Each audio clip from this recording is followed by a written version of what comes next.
របៀបធ្វើទឹកត្រីផ្អែមសម័យថ្មីណាបងប្អូនធ្វើញ៉ាំជាមួយនឹងបញ្ចុកក៏បានឬក៏បាញ់ហយក៏បានដែរប៉ុន្តែលើកនេះគឺពួកខ្ញុំធ្វើញ៉ាំជាមួយនឹងបាញ់ហយម្ដងអត់សូវបានចេញវីដេអូថ្មីទេបងប្អូនដោយសារតែសុខភាពអត់សូវអំណោយផលថ្ងៃហ្នឹងរៀងស្រួលខ្លួនដែរអញ្ចឹងក៏ចេញវីដេអូថ្មីតែម្ដងទៅ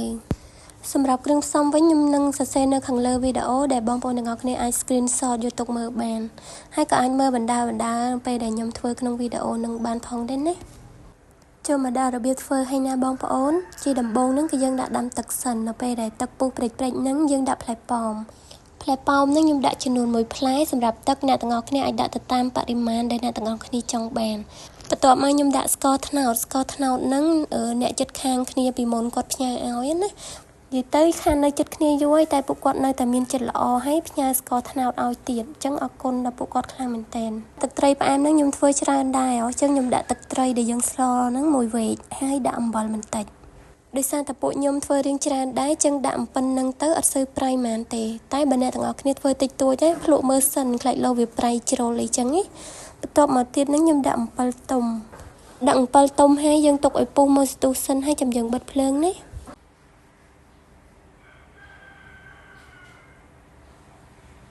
ឥឡូវខ្ញុំស្រង់កាកអំពិលហើយនឹងកាកផ្លែប៉ោមនឹងចេញឲ្យអស់សិនទឹកចុះត្រជាក់ហើយចឹងខ្ញុំចាក់ស្តេចដីលីងចូលបើសិនជាយើងអត់តញ៉ាំភ្លាមយើងអាចយកស្តេចដីហ្នឹងទៅដាក់ក្នុង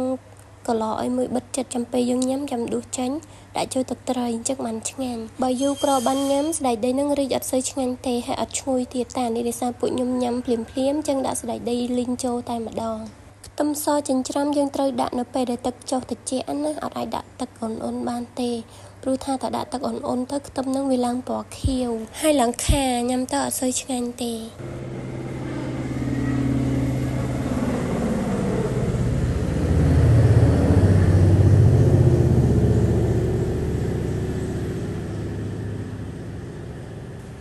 បន្ទាប់មកខ្ញុំដាក់ការ៉ុតសាប់បន្តិចយើងអាចចង់ដាក់ការ៉ុតក៏បានដែរអត់អីទេនេះព្រលឹមឡើងយន្តហោះឆ្វែតបោទេដល់ហើយឡើងលាត់ទៅខានមានយន្តហោះអញ្ចឹងយូរហើយម្ដុំហ្នឹង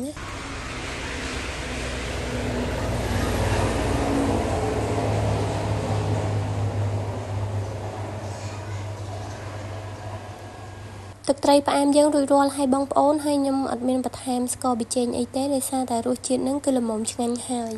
អញ្ចឹងយើងយកទឹកត្រីទុកម្លែកសិនហើយយើងបន្តទៅធ្វើទឹកខ្លាញ់ដើម្បីយកទៅលាបជាមួយនឹងបាញ់ហយគ្រឿងផ្សំហ្នឹងមានតែ3មុខទេមានស្លឹកខ្ទឹមសចិញ្ច្រាំហើយនិង healthy cheese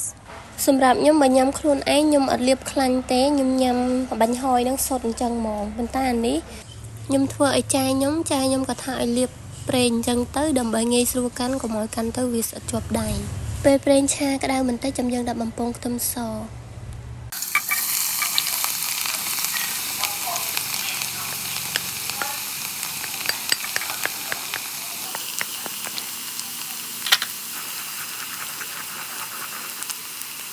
ពេលខ្ទឹមសឈ្ងុយហើយបាទខ្ញុំដាក់ស្លឹកខ្ទឹមចូល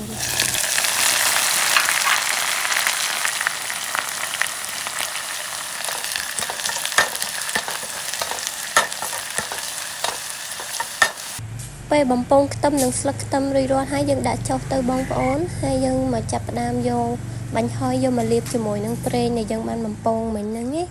បើយើងលាបម្ដងមកស្លឹកវាយូរអញ្ចឹងយើងលាបម្ដងពី3ស្លឹកអញ្ចឹងមកឆាប់ហើយនៅពេលដែលយើងលាបប្រេងហើយហ្នឹងគឺមានន័យថាទឹកត្រីផ្អែមបាញ់ហយរបស់យើងហ្នឹងគឺរួចរាល់ហើយសម្រាប់ផ្នែកបន្លែវិញអ្នកទាំងអស់គ្នាអាចលាងនិងរៀបចំបាននៅខ្លួនឯងទៅវីដេអូរបស់យើងនឹងសន្មតថាចាប់ទៅត្រឹមហ្នឹងហើយឥឡូវខ្ញុំសូមជម្រាបលាអ្នកទាំងអស់គ្នាសិនហើយយើងនឹងចាំជួបគ្នានៅវីដេអូថ្មីជាបន្តទៀតណាបើចូលចិត្តកុំភ្លេចចុច Subscribe ឲ្យ Channel YouTube និង Follow Facebook Page ឲ្យផងណាអរគុណច្រើនទាំងអស់គ្នាជម្រាបលាបាយបាយ